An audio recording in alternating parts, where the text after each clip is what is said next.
With yes, I am that Nate Pike who's currently getting sued for $6 million by Sam Raish, the guy who owns the company that imported the Turkish. And I have to correct Dr. Metz on this. She called it Turkish Tylenol. It's not Tylenol. I didn't say that. It's not Tylenol. It's acetaminophen and it's ibuprofen. And you're going to want to watch in about a week and a half the episode that we're bringing on the breakdown, because we got another FOIP. Anybody who follows the show know we do a lot of FOIPs. We got a FOIP coming that's going to be quite spicy, so stay tuned for that. I'm also a paramedic, and I work inside of the healthcare system. So everything that Dr. Metz said about the state of the healthcare system is absolutely true. Danielle Smith promised paramedics that she would end the practice of hallway waits for paramedics and for patients. And if you talk to anybody who's been to a major hospital in Calgary or Edmonton and you ask them if patients are waiting in the hallways, they will tell you unequivocally, yes, they are. There was maybe 40 people in this huge room. Overnight and everything, those poor people. There we go. Now, there's a couple of different things that I want to talk about today. Because not only am I getting sued for $6 million, but I found out a couple of months ago that because of my work on the breakdown, allegedly, because of my work on the breakdown, the Premier's office tried to have me fired from my role as a paramedic. Not because I did anything bad as a paramedic. Shame! Not because I said anything that wasn't true.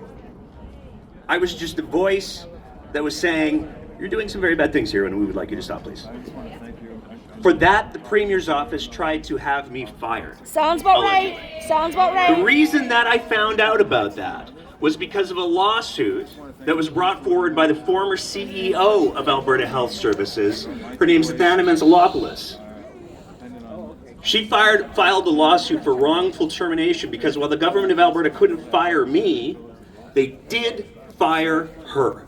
And they fired her for a long list of reasons, all of which are not good reasons to fire someone. They fired her because she would not act on the charter surgical facilities in the way that they wanted her to. They fired her because she was investigating in depth the corrupt care allegations that you just heard those two MLAs talk about. And they moved her off the board for that. Shame. Now, one of the things that I've heard a lot over the last couple of months, well, since December, because my lawsuit was coincidentally filed right before Christmas. I'm sure that was just a wild coincidence. But one of the things that I've heard is that's what happens when you speak up. What did you expect? What did Athana expect? What did these people expect when they speak up? And here's my response to that. And I've waited a while to say this. You think it's speaking up that makes you a target? What did the trans community do? Nothing. What did they do to have their health care taken away from them? What did they do to have their youth put at risk? What did the disabled community do? Danielle Smith is just in the middle of taking away $200 a month that was meant for the disabled community from the federal government. These are people who are on AISH who are already making, well, I shouldn't say making, but they're receiving from the provincial government less than enough to keep them above the poverty line.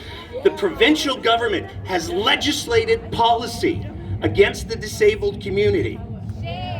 The federal government came in and said, you know what, we're going to give these folks $200 a month. It's not much, but it will help. It helps. And the provincial government said, or we could take that for ourselves. Only province, too. It's the only fucking province. There's no shortage of people who have been targeted by this government for no reason other than they weren't the biggest and baddest and strongest people in the room, and maybe they didn't have some hockey tickets. Yeah, exactly. I don't know for sure, I'm just saying. Allegedly, right? Allegedly, exactly. You can tell the people who listen to the show. They're not gonna stop. They've got an agenda. This, 100%. The problem that we have in this province right now is we have a premier who just fucking lies. She lies all the time. There's so many examples.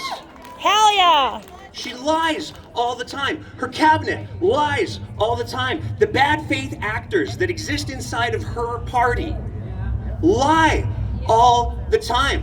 I have a friend who was telling me about a meeting that occurred last night, the Separatists, where somebody asked them, hey, what if the First Nations, maybe they're not so much on board with this?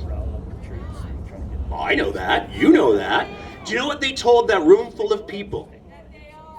They said the majority of chiefs in Alberta support separation. Lies and bullshit. It is a lie. And this is what they do. They just lie. And unfortunately, there's not enough people saying, that's not true. In that room there isn't. And that's why you're 100% right. It's up to all of you. There is no shortage of things that the UCP have done and are doing that are hurting people. They're just hurting them. Pick one. Pick just one. Well, there's that. Pick one thing that you disagree with. Pick one thing that you look at and go, that is not something that should be happening in my Alberta, and that's not something that should be happening in my Canada. I can't pick just one. Talk to people about that one thing. You can change it up. You want to do one thing a week, whatever. Start a podcast. Find that one thing and talk to people. Because the people who are on the other side of all of these issues, who are lying, are talking to people at every opportunity they get. And you have to be willing to have those conversations. You have to be willing when somebody says, hey, how's your day going? It's totally reasonable to say, you know what, I'm going to be honest with you, man, I'm a little bit worried about this separatist bullshit. I'm a little bit worried about this whole corrupt care bullshit. I'm not comfortable with any of this. That's a seed that you're planting. And I want to tell one quick little story before I go about how important it is to use your voice. Back in 2019, when I made the foolish mistake of running for provincial government, we all make mistakes, we all learn from them. We listen and we don't judge, I think is the expression. I was at a rally, and it was a debate in Northeast Calgary. And it was I'll just say it, I was like one of 3 white people in a room of about 1,500 people, which was awesome. It was a privilege for me to be there. And I was debating with the candidates for the area that I was running in.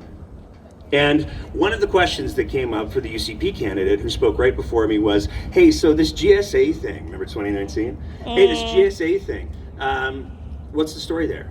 And that UCP candidate turned around and opened up her little binder to her list of approved party answers. And she said, well, you know what the problem is if we have suicidal kids, teachers can't talk to them about that. They can't raise the alarm about that. They can't tell anyone. Which is a lie! Teachers have a professional obligation. Damn right. There we go. There we go. Listen to the teachers.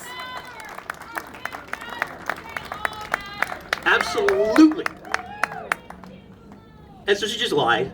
And then I got a question about pipelines, and I said, you know what, I'll answer your question about pipelines. But before I do, I just got to make it clear. Everything she just said was a lie. Teachers have a professional obligation to report it if they believe kids are at risk. And if we're going to have conversations about these things, we should have conversations about these things based on facts, not fear. Hell yeah! Woo! And then I answered the question about pipelines. Boring. I got my ass kicked in that election, for the record. But try again. Oh God, no. After that debate, I was kind of milling around in the crowd, and I was waiting for a couple of members of my team. They were doing some things, and this kid comes up to me. And this kid comes up, and they say, "Hey, you're Nate Pike, right?" And I was like, "Yeah. What can I do for you?" And they said, well, I just wanted to come up and thank you. And they were wearing a UCP shirt. And they said, sorry about the shirt. it's a family thing. I kind of have to wear it. What are you going to do? And I'm like, no worries. You're allowed to vote for whoever you want. You're allowed to have whatever beliefs you want. And they said, well, thank you for saying that, but I really want to come up and I just want to say thank you. And I said, oh, what for? And they said, you know what? In this part of Calgary, there's a lot of people who believe that a brown kid can't be gay. And I just wanted to say thank you for speaking up about the GSABs. That story lives with me.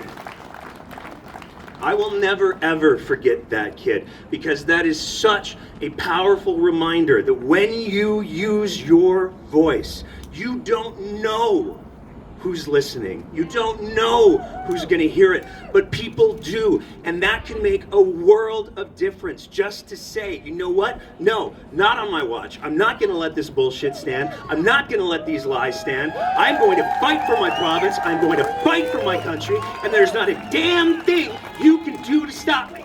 Fuck A! Fucking A, man! Fucking A! I want to thank the organizers of this event for putting the space together, for people to come together. I want to thank every single one of you for having the courage to come out and to share your voices and to listen to hacks like me, and to express your frustration with the state of things. Do not let it stop here. Talk to people. Get involved with a campaign. There are municipal campaigns coming. God knows there are school board campaigns coming. And Take Back Alberta has put a giant crosshairs on our school boards because they want to take control of what our kids can learn. Bullshit! That's such bullshit! Call it out. Don't be afraid. Because not calling it out because you're afraid won't keep you safe. Thanks so much. Nate Pike, everybody. Thank you